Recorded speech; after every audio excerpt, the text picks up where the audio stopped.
ஹே சைக்கீஸ், எல்லாரும் எப்படி இருக்கீங்க?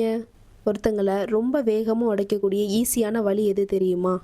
அவங்க பண்ணுற ஒவ்வொரு சின்ன சின்ன விஷயத்த கூட இதை நீ இப்படி பண்ணியிருந்திருக்கலாம், இப்படி பண்ணியிருக்க கூடாது அப்படின்னு சொல்லி அவங்கள திருத்திக்கிட்டே இருக்கிறது தான். உங்களுக்கு தோணலாம், அவங்க பண்ணுற ஒரு வேலையை பர்ஃபெக்டாக பண்ணுறதுக்கு நான் கமெண்ட் கொடுத்து ஹெல்ப் தானே பண்ணுறேன் அப்படின்னு. ஆனால் உண்மையிலே இது ஹெல்ப் கிடையாது. இது ஒரு ஸ்லோ பாய்சன் மாதிரி. இது அவங்க கான்ஃபிடென்ட்டை மொத்தமாக கொன்னுடும். நம்ம ரியல் லைஃப்லேயே சின்ன வயசில் ரொம்ப ஆர்வமாக துருதுருன்னு இருந்த ஒரு குழந்தை பெரியவனா வளர வளர ரொம்ப அமைதியாக எதுலேயுமே ஆர்வம் இல்லாமல் ரொம்ப பதட்டமாக இருக்கிறத பார்த்துருப்போம்.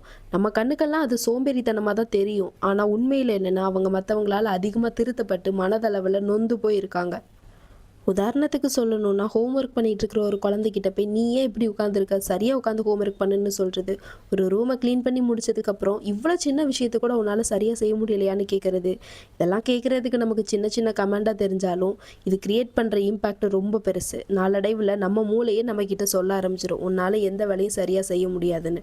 நாளடைவில் நாமளும் அதை எடுத்துக்கிட்டு நம்ம எந்த வேலையும் செய்ய முயற்சி பண்ண மாட்டோம், ப்ரோகாஸ்டினேட் பண்ணுவோம், தள்ளி போட ஆரம்பிப்போம், ஒரு வேலையை பண்ணணும்னு ஒரு தீர்மானம் எடுக்க மாட்டோம்.